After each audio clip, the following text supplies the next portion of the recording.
তোমাদের জন্য গুরুত্বপূর্ণ প্রশ্ন উত্তর নিয়ে চলে এসেছি দশম শ্রেণীর বাংলা বইয়ের আয় আরও বেঁধে বেঁধে থাকি কবিতা থেকে। তাহলে চলো তোমরা নিজেদের খাতা বের করো আর প্রশ্ন উত্তরগুলি লিখে নাও। এই প্রশ্ন উত্তরগুলো খুবই গুরুত্বপূর্ণ। দেখো, কবিতার নাম আয় আরও বেঁধে বেঁধে থাকি। কবি হলেন শঙ্খ ঘোষ। কবিতাটির উৎস তোমরা লিখে নাও। শঙ্খ ঘোষের জলই পাষাণ হয়ে আছে কাব্যগ্রন্থ থেকে আয় আরও বেঁধে বেঁধে থাকি কবিতাটি নেওয়া হয়েছে। প্রথম প্রশ্ন, কবি শঙ্খ ঘোষ কত খ্রিস্টাব্দে জন্মগ্রহণ করেছেন? কবি শঙ্খ ঘোষ 1932 খ্রিস্টাব্দে বর্তমান বাংলাদেশের চাঁদপুরে জন্মগ্রহণ করেন। পরবর্তী প্রশ্ন, যেটা আগেও বলে দিয়েছি, তোমরা কমেন্ট করবে উত্তরটা। দেখো, আয় আরও বেঁধে বেঁধে থাকি কবিতাটি কবি শঙ্খ ঘোষের কোন কাব্যগ্রন্থ থেকে নেওয়া হয়েছে, কোন কাব্যগ্রন্থের কবিতা? পরবর্তী, জলই পাষাণ হয়ে আছে কাব্যগ্রন্থটি কত খ্রিস্টাব্দে প্রথম প্রকাশিত হয়? জলই পাষাণ হয়ে আছে কাব্যগ্রন্থটি 2004 খ্রিস্টাব্দে প্রথম প্রকাশিত হয়। পরবর্তী প্রশ্ন, কবিতার কথকের ডান পাশে কিসের চিহ্ন ছড়িয়ে রয়েছে? আয় আরও বেঁধে বেঁধে থাকি কবিতায় কথকের ডান পাশে ধসের চিহ্ন ছড়িয়ে রয়েছে। আমাদের নেক্সট কোয়েশ্চেন, দেখো, কবিতার কথক তার বাম দিকে কি দেখেছেন? আয় আরও বেঁধে বেঁধে থাকি কবিতার কথক তার বাম দিকে দেখেছেন গিরিখাত আর ডান দিকে ধস। তোমরা সব সময় মনে রাখবে। পরবর্তী প্রশ্ন, আয় আরও বেঁধে বেঁধে থাকি কবিতার কথকের মাথার ওপরে কি উড়ে বেড়াচ্ছে? আয় আরও বেঁধে বেঁধে থাকি কবিতার কথকের মাথার উপরে উড়ে বেড়াচ্ছে বোমারু, অর্থাৎ বোমারু বিমান, যুদ্ধ বিমান। বোমা ফেলে এমন বিমানকেই বলা হয় বোমারু। নেক্সট কোয়েশ্চেন, দেখো, আমাদের মাথায় বোমারু, বোমারু শব্দটির দ্বারা কবি কোন পরিস্থিতির ইঙ্গিত দিয়েছেন? তোমরা সবাই বুঝতে পারছো, বোমারু কথাটির দ্বারা কবি শঙ্খ ঘোষ যুদ্ধকালীন পরিস্থিতির দিকে ইঙ্গিত দিয়েছেন। নেক্সট কোয়েশ্চেন, আয় আরও বেঁধে বেঁধে থাকি কবিতার কথকের পায়ে পায়ে কিসের বাঁধ? আয় আরও বেঁধে বেঁধে থাকি কবিতার কথকের পায়ে পায়ে হিমানির বাঁধ। পরবর্তী, পায়ে পায়ে হিমানির বাঁধ, হিমানির বাঁধ বলতে কবি কী বুঝিয়েছেন?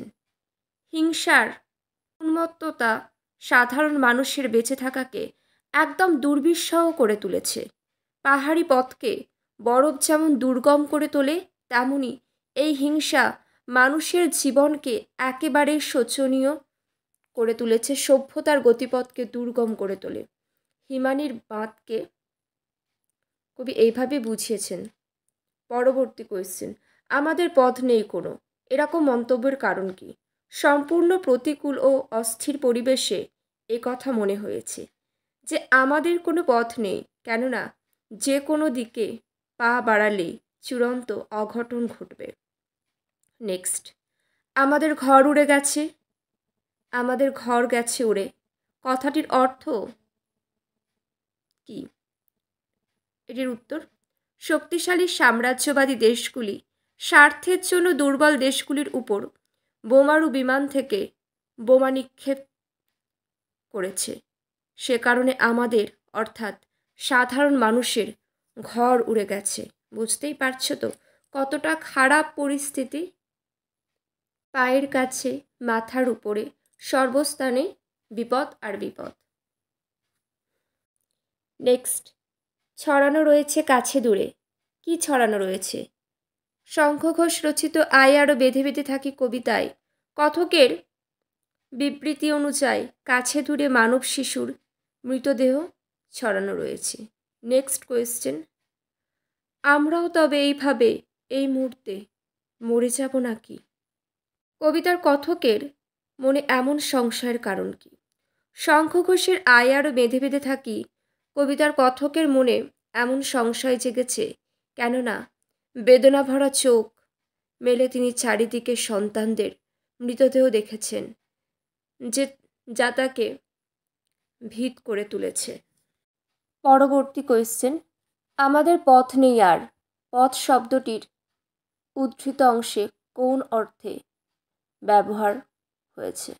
আয় আরও বেঁধে বেঁধে থাকি কবিতা থেকে নেওয়া আলোচ্য অংশে পথ শব্দটি উভয় অর্থে ব্যবহৃত হয়েছে। নেক্সট, আমাদের পথ নেই আর, তাহলে আমাদের করণীয় কি? আমাদের সমস্ত পথ বন্ধ হয়ে যাওয়ার কারণে কবি হাতে হাত রেখে সংঘবদ্ধভাবে থাকার ডাক দিয়েছে। তাই তো বারবার বলেছে আয় আরও বেঁধে বেঁধে থাকি, মানে একত্রিত হয়ে এই সমস্ত প্রতিকূলতাকে কাটিয়ে এগিয়ে যাওয়ার কথাই বলা হয়েছে। পরবর্তী, আয় আরও বেঁধে বেঁধে থাকি, বেঁধে বেঁধে থাকার উদ্দেশ্য কী? বেঁধে বেঁধে থাকার উদ্দেশ্য বিপদকে সম্মিলিতভাবে প্রতিহত করার শক্তি সংগ্রহ করা। পরবর্তী কোয়েশ্চেন, দেখো প্রশ্ন, আমাদের ইতিহাস নেই এ কথা বলার কারণ কি? কেন বলা হয়েছে এমন কথা? শঙ্খ ঘোষের আয় আরও বেঁধে বেঁধে থাকি কবিতায় আমাদের ইতিহাস নেই বলার কারণ হলো বক্তা যাদের প্রতিনিধি সেই সাধারণ মানুষ কোনোদিনই ইতিহাসে ঠাঁই পায় না। নেক্সট, অথবা এমনই ইতিহাস থেকে থাকলেও তার স্বরূপটি কেমন? শঙ্খ ঘোষের আয় আরও বেঁধে বেঁধে থাকি কবিতায় কথকের সমাজের ইতিহাস থেকে থাকলেও সেখানে সকলেরই চোখ মুখ ঢাকা, ব্যক্তি স্বতন্ত্র দিয়ে সেখানে কেউ ইতিহাসে ঠাঁই পায়নি। পরবর্তী প্রশ্ন, আমরা ভিখারি 12 মাস এ কথা বলার কারণ কি? সাধারণ মানুষের দীর্ঘদিনের বঞ্চনা ও বিপুল ক্ষোভের বহিঃপ্রকাশ লক্ষ্য করে কবি শঙ্খ ঘোষ আয় আরও বেঁধে বেঁধে থাকি কবিতায় আলোচ্য মন্তব্যটি করেছে।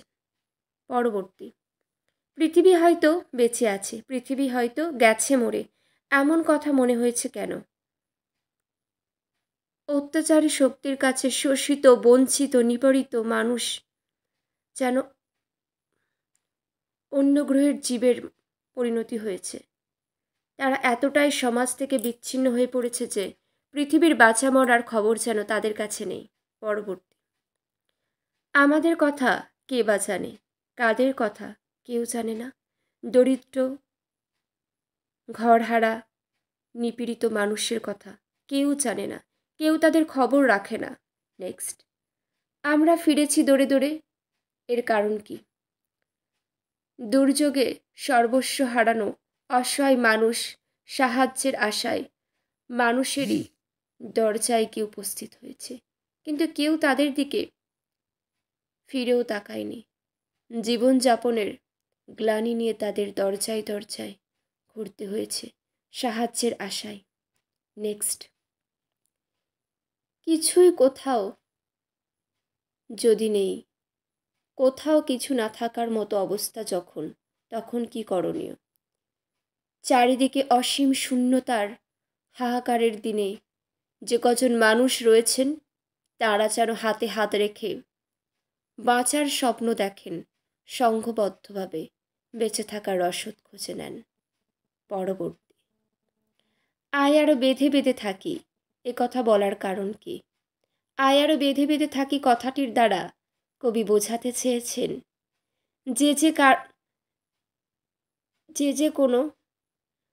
বোঝাতে চেয়েছেন যে কোনো বাধাই মানুষের ঐক্যের দ্বারা আটকানো সম্ভব। একত্রিতভাবেই যে কোনো বাধাকে আটকানো সম্ভব, কবি এটি বোঝাতে চেয়েছেন। পরবর্তী প্রশ্ন, আয় আরও বেঁধে বেঁধে থাকি কবিতাটিতে কয়টি স্তবকে বিন্যস্ত? প্রতিটি স্তবকে কয়টি করে পংক্তি আছে? আয় আরও বেঁধে বেঁধে থাকি কবিতাটি 2টি স্তবকে বিন্যস্ত, প্রতিটি স্তবকে 12টি করে পংক্তি রয়েছে। সকলে ভালো থেকো, আজ এখানেই শেষ করলাম।